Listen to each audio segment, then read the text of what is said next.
So today we are going to be talking about some roses I believe are overrated.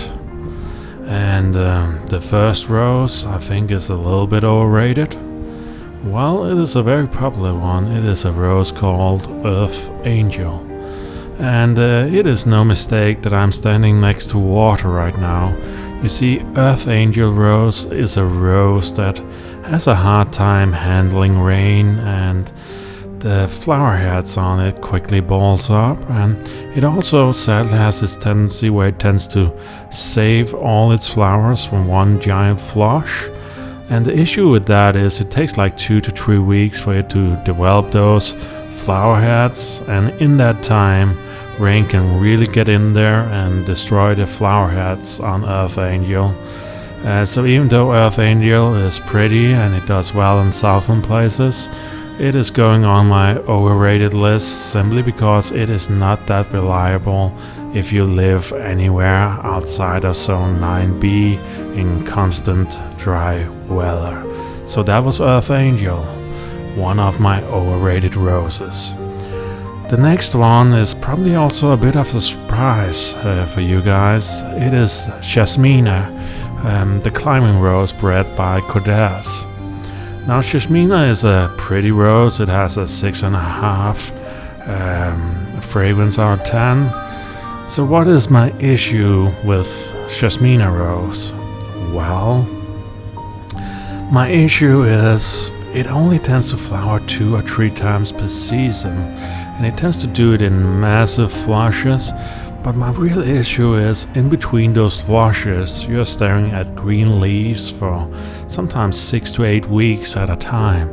And when you think about what you really want a climbing rose to do, which is to look pretty on a wall and to give you a constant amount of blooms, I really find this habit of it only flowering a few times and it taking so long between the flushes to be a big issue for me, because it doesn't tend to do a lot. You tend to just look at those green leaves for far too long, in my opinion. So that was Jasmina. Next up we have a rose I believe is a little bit overrated too, and it is another Kodes climbing rose. It is the Laguna climbing rose. And the reason I believe Laguna is a little bit overrated is because it has gotten like 5 out of 5 stars for fragrance by Kodes. But when you get it in your garden, it has a very, very faint fragrance, nearly no fragrance at all. And it also has the most peculiar color that is kind of hard to match with other flowers. And in my garden so far, it has also been a really slow starter. I've had it now for well over 3 years, and it is still a kind of small climber. So I definitely believe Laguna is a little bit overrated, as just Jasmina and Earth Angel was. Then you have Bring Me Sunshine. I'm not going to touch too much on the Bring Me Sunshine rose. You guys know I hate the form and the shape of it, the fact that it is stuck between 2 chairs, kind of a climber, kind of a bush rose in the middle, right? So I'm not going to touch too much on Bring Me Sunshine. Then we have some of those more fragile beauties, right? And I have to mention some of them because some of them are a bit overrated. One of them is Golden Celebration. Don't get me wrong, Golden Celebration can look absolutely amazing in Zone 9B, where it gets a lot of sun and turn really floriferous. But the issue is, if you're living a lot of normal places like I am, a lot of moderate places, the issue is it only tends to give you 1 flush, and then it tends to have a black spot kick in, and then it gives you the second flush, and then the plant simply doesn't have the energy to continue with the flushes, right? It has a really big bloom and has a wonderful tea fragrance, nothing to complain about there. I just simply don't believe it is reliable because it quickly gets overpowered by black spot, and after that it stops flowering. But it is definitely an overrated rose because it is one everyone talks about, even if they live in a place where they really shouldn't be considering Golden Celebration, right? So what about the next one? Well, the next one for me is Desdemona. Don't get me wrong, Desdemona is a wonderful rose. It tends to flower only in a few flushes, like 3 flushes. But what I find makes Desdemona a little bit overrated for me is a lot of people will say it has the strongest fragrance possible, right? And I find it more of a medium to medium strong, I guess. It has this damask, this almond, this honey scent going on. So I find that one is more overrated in the way that people will often mention it as powerfully fragrant. It is for certain not true in a moderate climate. I don't know if you're living in India or California or somewhere like that, how scented it can get, because sometimes these more cupped flowers can release a lot of scent when they kind of get cooked off in the heat, because they have this globular shape to them, right?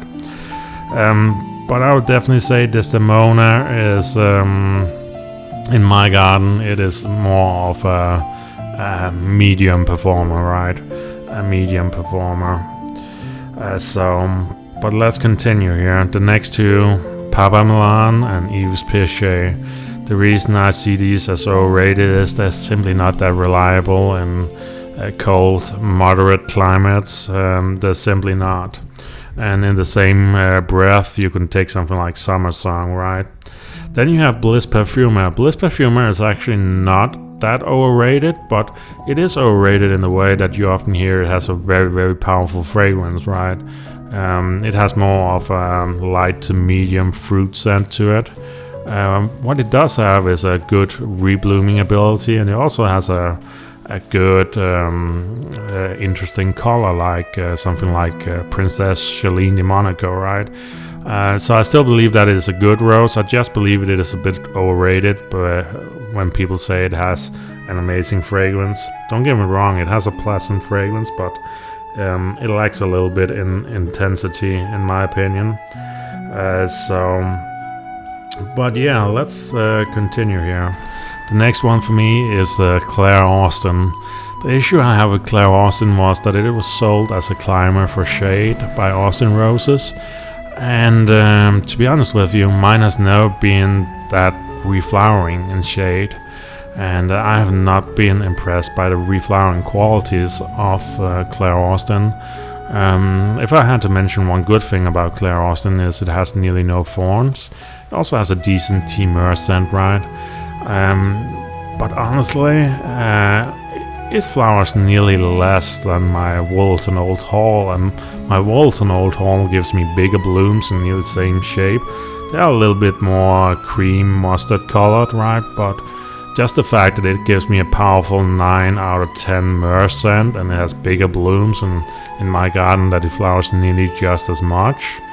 Even though it can sometimes get a little bit of black spot, but to be honest with you, I would rather take Walton Old Hall any day of the week or something like Claire Austin.